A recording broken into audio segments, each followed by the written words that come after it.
눈이 열리는 순간이라는 제목으로 말씀을 전하겠습니다. 혹시 지난주 베드로의 고백 기억하세요? 베드로의 착각이 뭐였죠? 이미지 기억하세요? 왼쪽에는 베드로가 생각했던 예수님은 바로 예수님을 믿는 것 영광이라고 생각을 했지만 예수님께서 말씀하신 그 단계는 뭐였어요? 고난, 죽음, 부활, 영광. 베드로는 고난과 죽음과 부활을 건너뛰고 바로 예수님은 영광 받으셔야 되는 분이다 라고 생각을 했던 그 착각을 지난주에 말씀을 드렸죠. 그리고 이것이 베드로가 예수님을 잘못 이해한 부분이다 라고 말씀을 드렸어요. 이 부분을 말씀드리고 오늘 엠마오로 내려가는 두 제자의 이야기를 통해서는 어떤 부분을 말씀드리고자 하냐면 엠마오로 내려가고 있던 두 제자의 눈이 사실은 가려져 있었던 부분과 또 하나는 엠마오로 내려가던 이 두 제자의 착각에 대해서도 이야기를 할 거예요. 왜 착각에 대해서 베드로의 착각과 엠마오로 내려가는 두 제자의 착각에 대해서 이야기를 하냐면 결국은 우리가 수련회에 가서 들을 말씀인 회심에 관련된 이야기를 하고자 함이에요.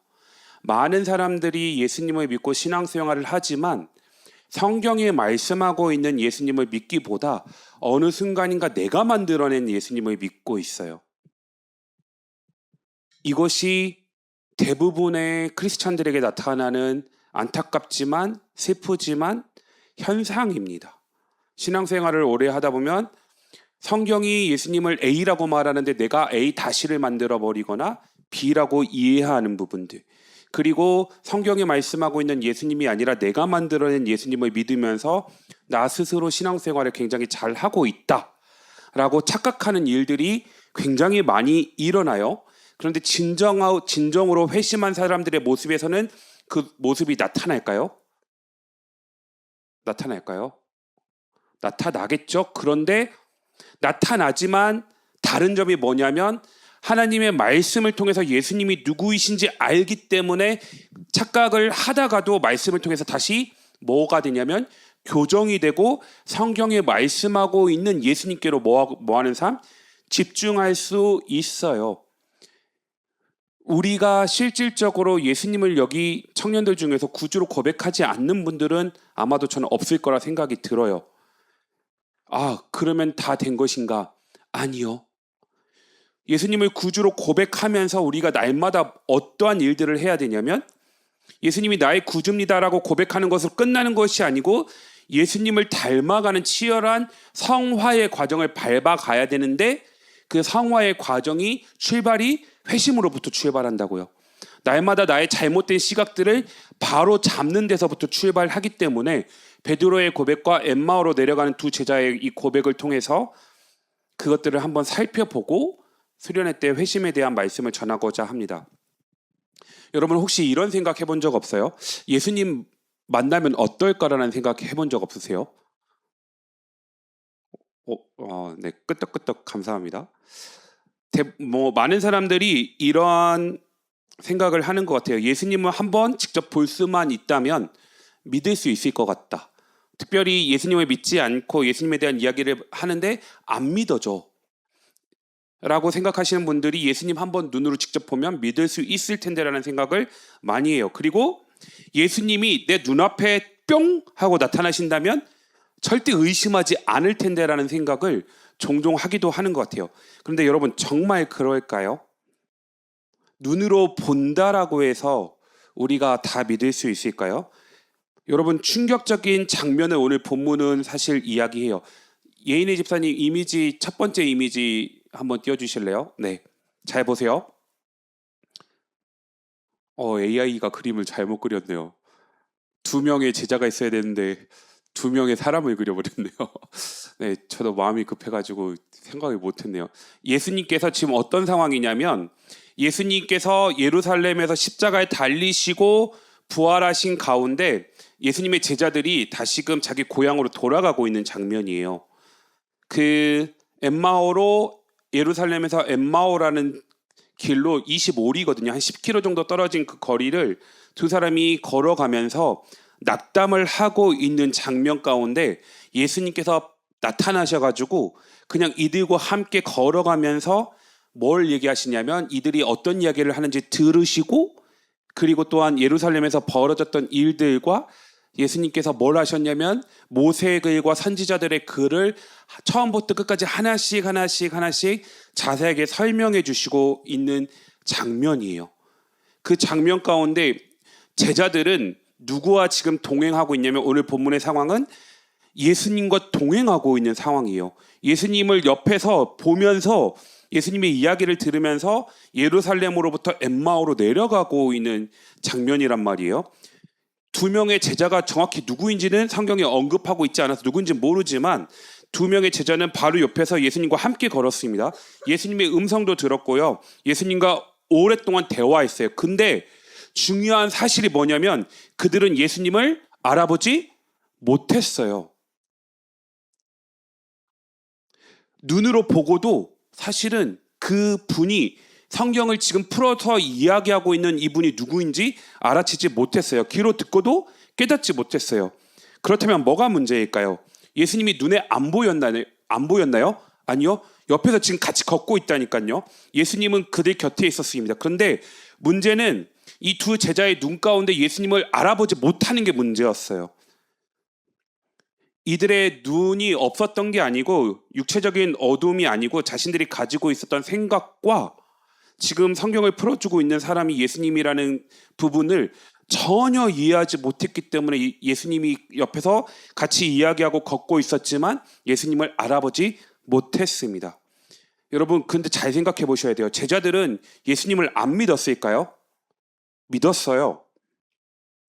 그런데 제자들은 자신들이 기대하는 방식으로 예수님을 믿었어요. 마치 누구처럼요? 베드로처럼요. 예수님은 이스라엘을 구원하실 분이다라고 믿었던 거예요.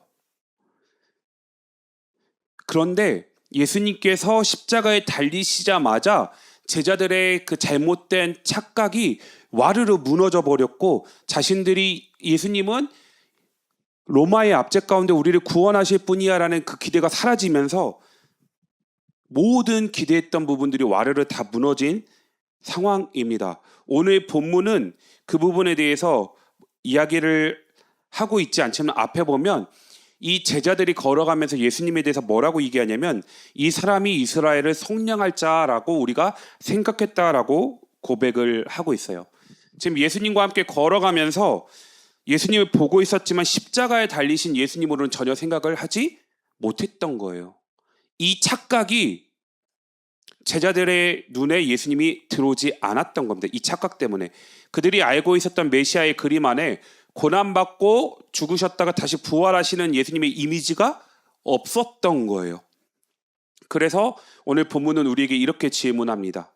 이 제자들의 눈이 언제 열렸는가? 이거를 봐라라고 얘기를 해요. 왜 이게 중요하냐면 여러분 우리가 누가복음 몇 장 읽었죠? 24장이죠. 누가복음 몇 장까지 있어요? 네, 몇 장까지 있어요? 맞아요. 24장이에요.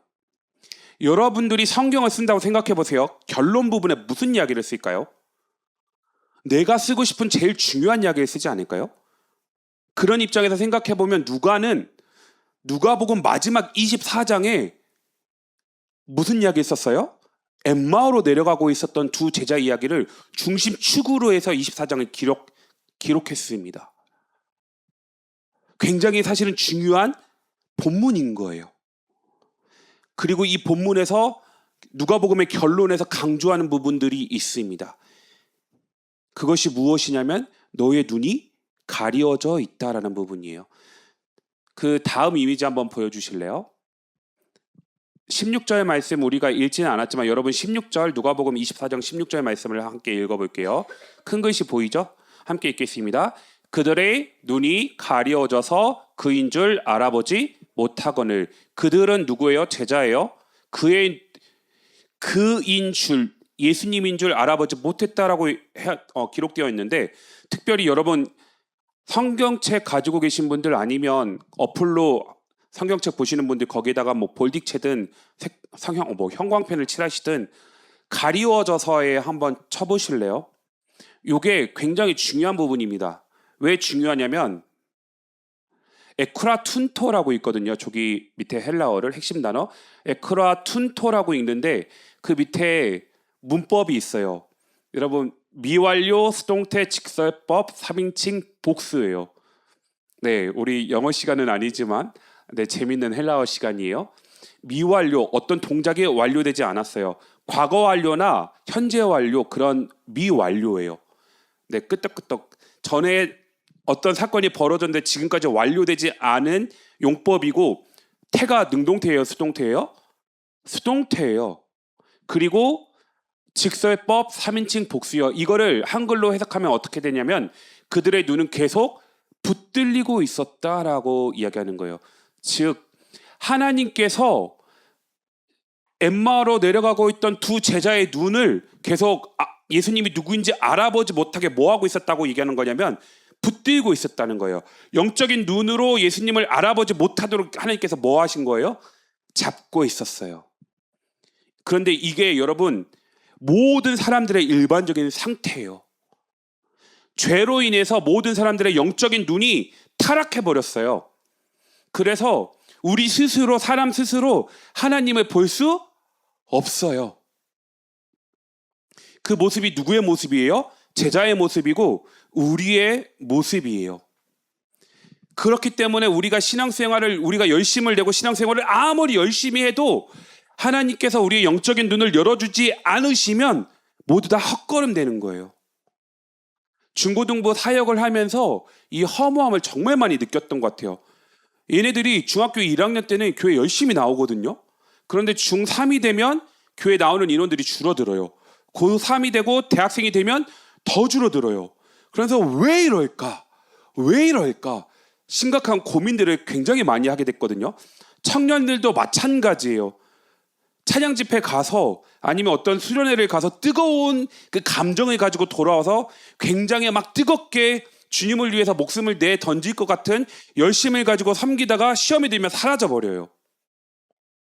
왜 이럴까? 라는 고민을 하던 끝에 그 고민의 결론이 바로 저 부분입니다. 하나님께서 각 사람의 영적인 눈을 열어주시지 않으면 그냥 감정에 지나지 않는다라고 사실 오늘 본문이 이야기하고 있습니다. 이게 엠마오로 내려가고 있었던 두 제자의 모습뿐만이 아니고 사실 우리들의 모습도 이럴 수 있어요. 여러분 신앙은 감정이 아니에요. 뜨겁게 찬양하고 기도하고 막 뭐 통쾌하다라고 해서 나 은혜 많이 받은 것 같다라고 많은 분들이 사실 이렇게 생각을 하지만 성경은 신앙이 감정이 아니다라고 얘기합니다. 그 부분에 대해서 오늘 성경이 이야기해요. 예수님께서 성부 하나님께서 이 제자들의 눈을 가리웠던 것들을 어떻게 풀어주시는지 그 말씀에 집중해보고자 할 건데요. 여러분 27절 말씀을 함께 읽어볼까요? 27절 말씀입니다. 함께 읽어보겠습니다. 이에 모세와 모든 선지자의 글로 시작하여 모든 성경에 쓴 바 자기에 관한 것을 자세히 설명하시니라. 뭐 하셨다고요? 영적인 눈이 가리워져 있었던 이 제자들에게 예수님께서 이 눈을 열어주시고자 첫 번째 한 게 뭐예요? 성경을 자세히 풀어서 설명해 주셨어요. 야, 지금 너랑 너네들 이야기하고 있는 사람이 나야 나 예수야, 너네 선생이야 라고 하시지 않고요. 뭐 하셨다고요? 하나님의 말씀을 모세의 글로부터 선지자의 글들을 자세히 풀어서 설명해 주셨습니다. 예수님은 먼저 이 영적인 눈을 뜨이기 위해서 제일 먼저 하셨던 게 뭐냐면 성경을 열어주셨어요. 모세의 글로 시작하셔서 선지자의 글로 성경을 설명해 주셨어요. 성경의 모든 내용들을 자세하게 풀어주셨습니다. 여러분 그러면서 여기서 우리가 질문해야 될 부분이 있어요. 뭐냐면 왜 예수님은 자기 자신의 모습을 그냥 야 나야 라고 이들의 눈을 열어서 보여주시면 됐는데 굳이 성경을 자세하게 설명하셨을까요? 제자들이 부족했던 건 예수님에 대한 정보가 아니었어요. 그들은 이미 예수님과 3년 동안 동고동락했기 때문에 예수님에 대해서 자세히 알고 있었어요. 예수님이 나사렛 사람이라는 거, 그리고 하나님과 백성들 앞에서 말에 능통한 선지자라는 거, 대제사장과 대제사장들과 관리들이 예수님을 십자가에 못 박았다는 거, 무덤이 비어 있다는 소식도 들었고 천사들이 예수님이 살아나셨다는 소식도 이야기해줘서 들었어요. 예수님에 관한 정보를 다 들었어요. 그런데 이 제자들에게 부족했던 건 뭐냐면 그 사건을 바르게 해석하는 눈이 없었어요. 왜요? 누가 가려우셨기 때문에? 하나님께서요. 여러분, 왜 우리가 감정에 의존하고 우리의 열심의 신앙을 의존하는지 아세요? 제일 큰 이유는 성경이 말씀하고 있는 예수님을 똑바로 정확하게 바르게 보지 못하기 때문이에요. 예수님의 죽음을 보았습니다. 그러나 이 제자들은 그 죽음에서 그냥 끝나버린 거예요. 자기들이 가지고 있었던 기대와 소망, 자기들이 바랬던 메시아가 죽어버렸으니까 다 끝나버렸지만 예수님은 성경을 풀어서 야 그거 아니야. 나는 이 땅에 온 목적이 고난받고 죽고 부활하고 많은 사람들을 살리기 위해서 내가 십자가에 달릴 그 고난 때문에 내가 이 세상에 왔어라고 모세의 글부터 선지자에 대해 그 당시 구약 성경 전체를 그런 의미들을 하나씩 제자들에게 풀어주셨어요. 그리고 이렇게 말씀하신 거죠. 너네가 그동안에 읽어왔던 그 성경의 내용들 누구에 대한 이야기인 줄 알아? 나에 대한 이야기야. 이 모든 말씀이 바로 나를 가리키고 있어. 하나님께서 십자가에 나를 매달아서 죽게 한 거는 계획이 실패한 게 아니고 원래 그 계획이 성취된 거야. 메시아가 고난받는 거는 원래 예정되었던 거고 비극이 아니고 이거는 하나님의 계획 가운데 원래 성취되도록 성경이 이미 이야기하고 있었어. 그리스도가 고난받고 영광에 들어가야 하는 것이 하나님의 구원계획이었어라고 모세의 글 창세기부터 선지자의 글 이사야, 에레미야, 에스겔 이런 성경을 통해서 예수님께서 이 이야기들을 풀어주셨습니다. 그러면서 이 제자들이 뭐 하기 시작하냐면 마음이 뜨거워지기 시작해요. 여러분 이 모습을 통해서 우리가 생각해 봐야 될 게 있어요. 뭐냐면 성경을 가지고 있다고 해서 여러분 예수님을 바르게 보는 것이 아닙니다. 성경을 많이 읽는다고 해서 반드시 예수님을 아는 것도 아니에요. 그럼 그 발레는요? 그 역은요? 역도 참일까요? 성경을 안 읽는다고 예수님을 알까요? 더 모르겠죠? 바리새인들도 성경을 읽었고요. 율법학자들도 성경을 연구했어요. 그러나 그들은 성경의 중심에 서 계신 예수님을 거절했어요. 거부했어요. 우리도 성경을 읽으면서 예수님을 놓칠 수 있음을 여러분 생각하셔야 돼요. 대부분 그리고 종종 이런 사람들을 만나게 되는 것 같아요. 성경을 읽는 이유, 내 성공을 위한 원칙을 찾기 위해서, 내 문제를 해결해 줄 수 있는 방법을 찾기 위해서, 다른 사람을 판단할 그 근거 구절을 찾기 위해서, 내 생각을 정당화시킬 수 있는 말씀을 찾기 위해서 성경을 읽는 사람들을 종종 보게 돼요. 그리고 다른 사람을 비판하거나 비난하기 위해서 성경의 구절들을 근거로 인용을 해서 이야기하시는 사람들을 보게 됩니다. 그러면서도 성경이 가리키고 있는 예수님을 보지 못하는 사람들을 정말 많이 보는 것 같아요. 성경은 우리의 생각을 확인해 주기 위한 책이 아닙니다. 성경은 우리의 생각을 깨트리고 십자가에서 죽으시고 부활하신 예수 그리스도를 바라볼 수 있게 하는 것이 성경이에요. 그러므로 여러분 성경을 읽으실 때 제일 먼저 물으셔야 되는 게 뭐냐면 이 말씀에서 내가 무엇을 얻을까인가가 아니고요. 그 전에 이런 질문을 해야 돼요. 이 말씀은 예수님을 어떻게 보여주는가? 이 말씀은 하나님의 구원 계획을 어떻게 드러내는가? 이 말씀은 내가 기대하는 예수님이 아니라 참된 예수님을 어떻게 증언하는가? 성경을 읽으면서 날마다 이 생각을 하셔야 돼요. 그때 성경의 중심이 열릴 때 우리의 눈도 열리게 됩니다. 그리고 여러분 두 번째로 예수님을 모셔드릴 때 그제서야 눈이 열리는데요. 28절과 29절 말씀을 함께 읽어볼까요? 28절 29절이에요. 그들이 가는 마을에 가까이 가매 예수는 더 가려 하는 것 같이 하시니 그들이 강권하여 이르되 우리와 함께 유하사이다. 때가 저물어가고 날이 이미 기울었나이다 하니 이에 그들과 함께 유하러 들어가시니라. 굉장히 번역을 어렵게 해놨어요. 유하사이다. 이게 뭔 말이에요? 유하사이다. 어렵죠?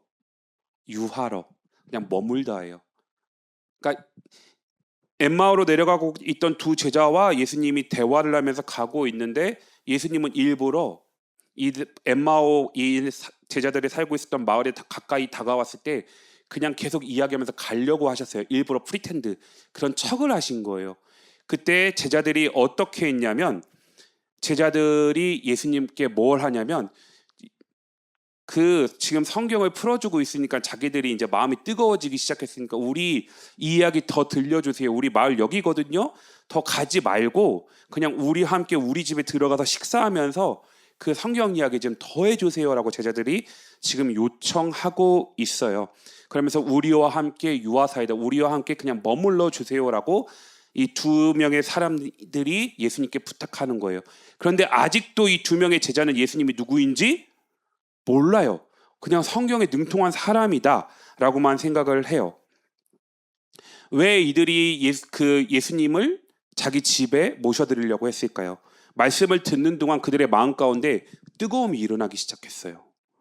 아직 눈은 열리지 않았지만 그 말씀이 주는 뜨거움이 생기기 시작했기 때문에 그분이 누구인지 정확하게 알지는 못했지만 그분과 더 함께 있고 싶어 했어요. 그래서 식사 자리에 초대한 거예요. 그분을 떠나보내고 싶지 않았던 거죠. 여기에 여러분 참으로 중요한 영적인 원리가 있어요. 예수님을 알아가는 사람에게는 예수님과 더불어 함께 지내고 싶은 그 마음과 갈망이 생겨요. 정말 말씀의 그 기쁨과 즐거움을 깨달은 사람은 조금이라도 그 말씀을 맛본 사람은 사실 그 말씀에서 떠나고 싶어 하지 않아요. 조금만 더 말씀해 주세요. 우리와 조금만 더 머물러 주세요. 나 혼자 두지 마세요. 하나님 나와 함께 해주세요. 내게 오늘도 말씀을 통해서 이야기해 주세요라는 갈망이 말씀을 맛본 사람에게는 이런 갈망이 생긴다는 거죠. 중요한 영적인 원리죠. 여러분들은 지금 어떠신가요? 라고 생각을 하면서 오늘 주보를 보면서 광고에 있는 글귀를 한번 더 보았습니다. 그게 뭐였냐면 말씀 읽는 톡방. 사실 저도 너무너무 들어가고 싶었는데 안 들어갔어요. 왜냐하면 부담 주고 싶지는 않았거든요. 그래서 예지 순장님께 물어봤을 때 자유롭게 읽는다라고 했는데 부담될까봐 안 들어가긴 했는데 여러분 말씀 잘 읽고 있죠? 감사합니다. 멋지네요. 그리고 이런 갈망이 생겼기 때문에 이 사람들은 예수님을 식사 자리에 뭐 했냐면 초대했습니다. 근데 여러분 되게 웃기지 않아요? 30절 보세요. 되게 웃기지 않아요?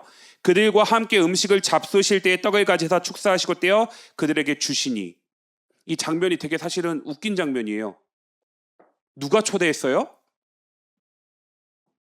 두 제자가 자기 집에 초대했죠. 그럼 예수님은 누구예요? 손님이죠. 이 지금 장면을 누가 하고 있는 거예요? 주인이 떡을 떼서 나눠줘야 되는데 그 떡을 떼는 걸 누가 하고 있어요? 예수님이 하고 있어요. 주객 전도된 상황이에요. 되게 웃기지 않아요? 예수님과 제자들이 식탁에 앉자 역할이 바뀌었어요. 예수님이 떡을 드시고 축사하신다는 건 뭐냐면 하나님께 하나님이 이 떡 주셔서 감사합니다. 감사기도 하는 거예요. 그리고 떼어서 주시고 손님으로 들어오신 분이 식탁에 주인 행세를 하고 있습니다. 주객 전도된 상황이죠. 제자들이 예수님을 초청했다고 생각하지만 실제로는 예수님이 제자들을 자신의 식탁으로 초대하고 계신 장면을 누가는 보여주고 있어요. 실제 식탁의 주인이 누구인 걸 드러내고 있어요? 예수님이요. 그리고 여러분 이 모습이 이 장면이 누가복음에서 정확하게 3번 반복됩니다. 오병이어 사건에서 이 장면이 똑같이 나오고요. 그리고 마지막 만찬 때 이 장면이 똑같이 나오고 오늘 본문에서 똑같이 나옵니다. 헬라어 어순이 똑같아요. 예수님께서 하늘을 우러러 축사하시고 떡을 떼어 제자들에게 나눠주시는 모습. 5,000명을 먹이실 때도 예수님은 떡을 가지고 축사하셨습니다. 떼어 제자들에게 나눠주시고 마지막 만찬에서도 그렇게 하셨고 지금 본문에서도 예수님이 손님이지만 주인처럼 행세를 하고 있습니다. 왜 이렇게 하셨을까요? 왜 이렇게 하셨을까요? 이유가 있겠죠? 네, 그 부분을 설명하면 오늘 말씀이 안 끝날 것 같아서 건너뛰겠습니다. 함께 식사하시던 예수님, 무리를 먹이시던 예수님, 자신의 몸을 내어주시던 예수님의 모습을 이 제자들이 생각하기 시작한 거예요. 이거 야 우리 잠깐만 이거 어디서 경험하지 않았냐? 야 예수님께서 오병이어 사건 일으켰을 때 이렇게 하셨잖아. 그리고 우리 다 모아놓고 십자가에 달리시기 전에 6월절에 마지막 만찬하실 때 이렇게 하시지 않았어? 하면서 눈이 그때 하나님께서 이들의 영적인 눈을 딱 열어주셨거든요. 그래서 그제서야 예수님이다! 라고 하는 순간 성경에 뭐라고 얘기하죠? 31절이요. 그들의 눈이 밝아져 그인 줄 알아보던 예수는 그들에게 보이지 아니하시는지라. 여기에 별표 쳐주실래요? 누가복음 결론이에요. 결론. 예수님께서 손님이었던 예수님께서 식탁에 오셔서 주인처럼 행세를 하시면서 제자들에게 똑같은 사건을 누가복음에서 3번 반복되는 이 사건을 통해서 제자들이 영적인 눈이 열리면서 예수님을 딱 알아보는 순간 예수님께서 뿅 하고 사라지세요. 이게 누가복음의 결론이에요. 그러면 여기서 질문해야 돼요. 왜 누가는 자기가 복음서 마지막을 기록하면서 결론 부분에 이야기를 썼을까요?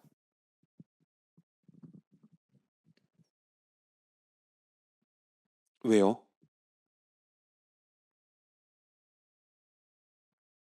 여러분 한 30초 정도 진짜 시간을 좀 드릴 테니까 한번 스스로 생각해 볼래요? 왜 이게 누가복음의 결론이며 왜 예수님은 이들의 영적인 눈이 열리는 순간 사라지셨을까? 누가는 무엇을 의도하고 이렇게 적고 있을까? 성경은 이 말씀을 읽는 우리에게 무엇을 생각하라고 요구하고 있을까? 잠깐 한번 생각해 볼래요?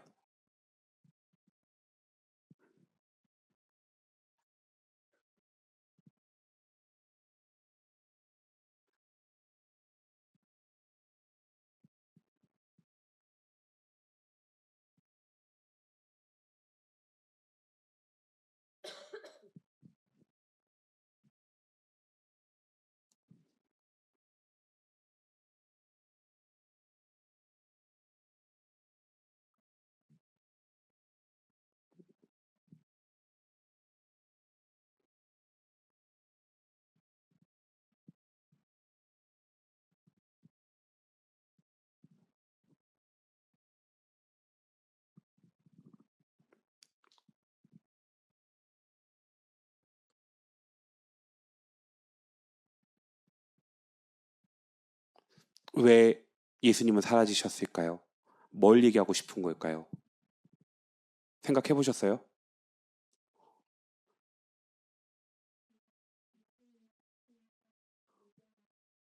오, 비슷하게 간 것 같아요.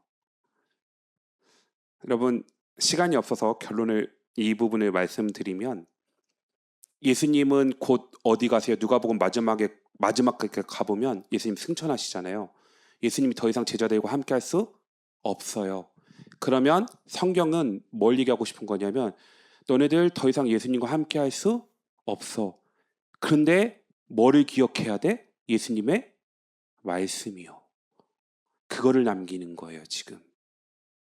눈이 열리는 순간 예수님이 사라지신 이유는 곧 예수님 승천하실 거거든. 예수님 더 이상 너네들과 눈에 보이는 형태로 함께 있을 수 없어.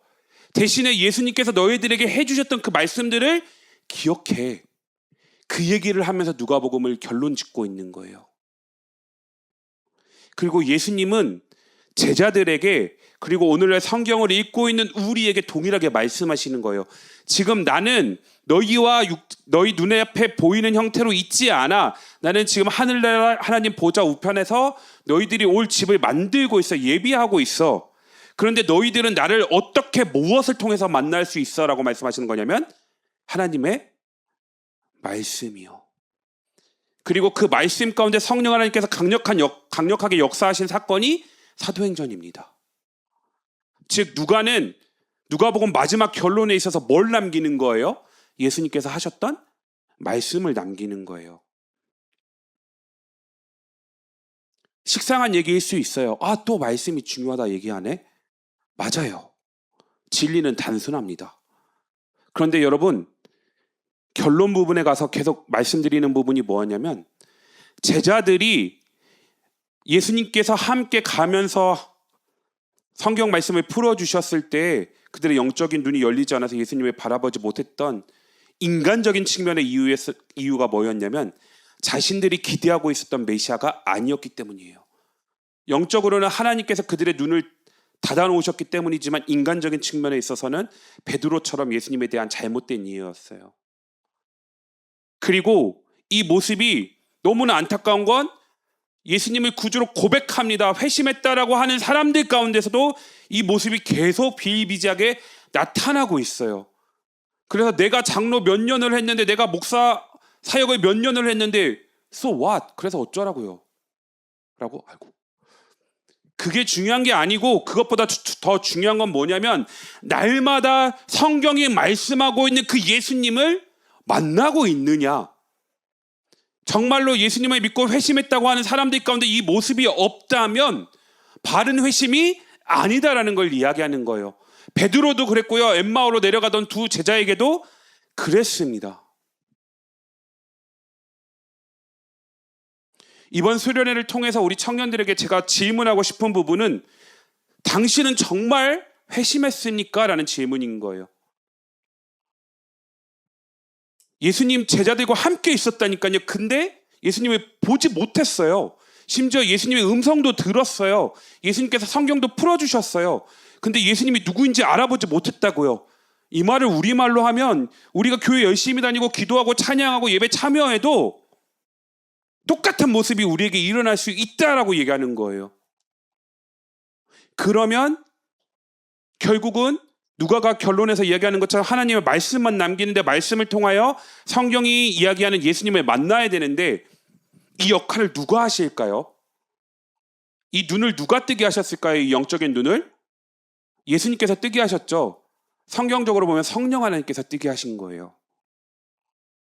그래서 이번 수련회 가운데 성령 하나님에 대한 이야기를 사실 하고 싶었어요. 그렇게 기도하다 보니까 너무나 죄송하게도 코팅 대신에 삼위일체 하나님에 대한 이야기를 해야겠다라는 사실 결론에 다다른 거예요. 왜냐하면 성령 하나님이 누구이시고 우리를 위해서 어떤 일을 하시는지에 대한 이해가 없으면 진정한 회심이 일어날까요?